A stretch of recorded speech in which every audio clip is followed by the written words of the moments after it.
जय हिंद फ्रेंड्स, आज के फिर से एक नए वीडियो में आपका स्वागत है।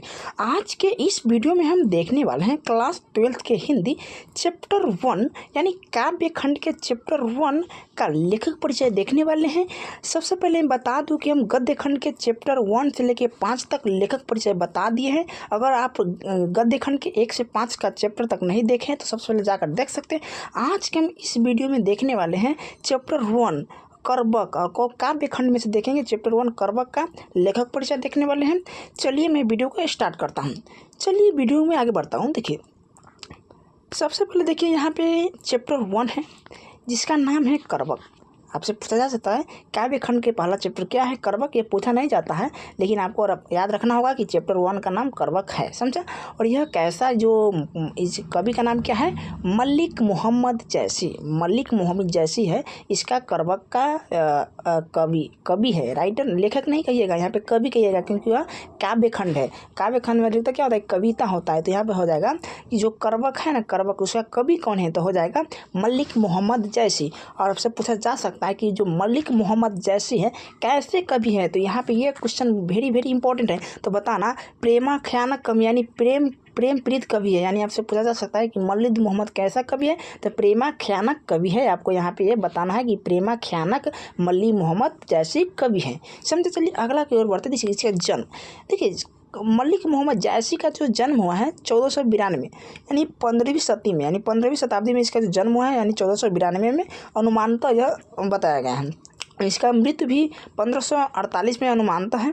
और इसका जन्म स्थान जायस कब्र अमेठी कहाँ पर पड़ता है, उत्तर प्रदेश में पड़ता है। आपसे मैं बता दूं कि जायसी का जो जन्म स्थान है जायस कब्र अमेठी में पूछा जाता है। जन्म स्थान कहाँ है, अमेठी कब्र अमेठी कहाँ पड़ता है, जो उत्तर प्रदेश में पड़ता है। चलिए इसके पिता का नाम देखिए, मलिक जैसी का पिता का नाम है मलिक शेख ममरेज। इसके पिताजी का नाम है मलिक शेख ममरेज, याद रखिए। चलिए आगे बढ़ते हैं। देखिए आगे बढ़ते हैं, आगे बढ़ते हैं। देखिए आगे क्या कहता है कि पिताजी का नाम हो जाएगा कि मलिक शेख ममरेज है। और उनके गुरु जी भी थे, गुरु का नाम था सूफी संत Sheikh Mehdi. Very important question है। यहाँ से पूछा जाता है कि जो क्या जैसी के जो गुरु जी थे कौन थे, तो बताना है। तो गुरु जी थे सूफी संत शेख मेहदी थे, याद रखना है। इसकी कृतियाँ आपसे क्या था कि जो जैसी का कृतियाँ होता है वो भी पूछा जाता है, तो आपको बताना है उनके मुख्य कृतियाँ। जैसे कि देखिए पद्मावत है, अखरावट है, आखिरी कलाम है, ये सब देखिए।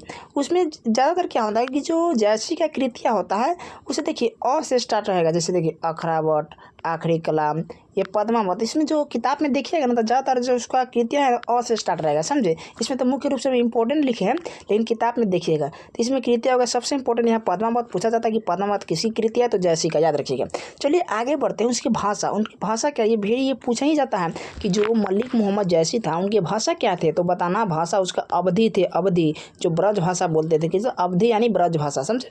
चलिए अगला नेक्स्ट देखते हैं कि जैसी का वाक्य, जैसी ग्रंथवली में लिखा गया। यानी आपसे पूछा जाता है जैसी का वाक्य कहाँ है, तो जैसी ग्रंथवली, याद रखिएगा। चलिए आगे बढ़ते हैं। आगे है इसे प्रेम के पीर कवि कहते हैं ना, बताइए दिया कि इसे प्रेम खाया ना कवि कहते हैं। तो जैसी को यहाँ लिखा हुआ है कि इसे यानी जैसी को प्रेम के पीर कवि कहते हैं। और इनका बचपन कैसे बीता था, तो उनका बचपन फकीरी में बीता था, फकीरी में, याद रखना। और इसके मलिक मोहम्मद जैसी के एक नेत्र थे, यानी जो मलिक मोहम्मद जी थे उनके एक नेत्र ही थे, एक नेत्र से दिखाई नहीं देते थे, अंधा थे। यानी एक नेत्र यानी एक आँख से ही इसे दिखाई देता था, समझे।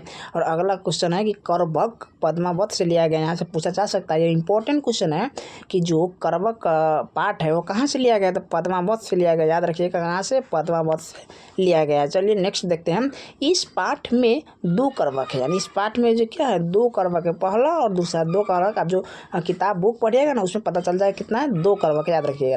नेक्स्ट बढ़ते थे कि मलिक मोहम्मद जैसी भक्ति काल के भी कवि है। यहाँ से पूछा जा सकता है कि जो जैसी है किस काल के कवि है, तो भक्ति काल के, याद रखिएगा। आपसे पूछा जा सकता है कि मलिक मोहम्मद जैसी किस काल के, तो भक्ति काल के। और जैसी कैसे सूफी कवि थे, जैसी कैसे कवि है, सूफी कवि थे, याद रखिएगा। चलिए नेक्स्ट आगे बढ़ते हैं। आगे जर्सी का मुख्य रस श्रृंगार रस में आपसे पूछा जाता है, जर्सी का मुख्य रस कहाँ पे है? तो श्रृंगार रस में। याद रखिएगा। ये रहा आज का कड़वा का लेखक परिचय। फिर मिलते हैं काव्य खंड के चैप्टर 2 के लेखक परिचय को लेकर नेक्स्ट वीडियो में आएंगे। यहाँ तक वीडियो देखने के लिए धन्यवाद। फिर मिलते हैं नेक्स्ट वीडियो में। धन्यवाद।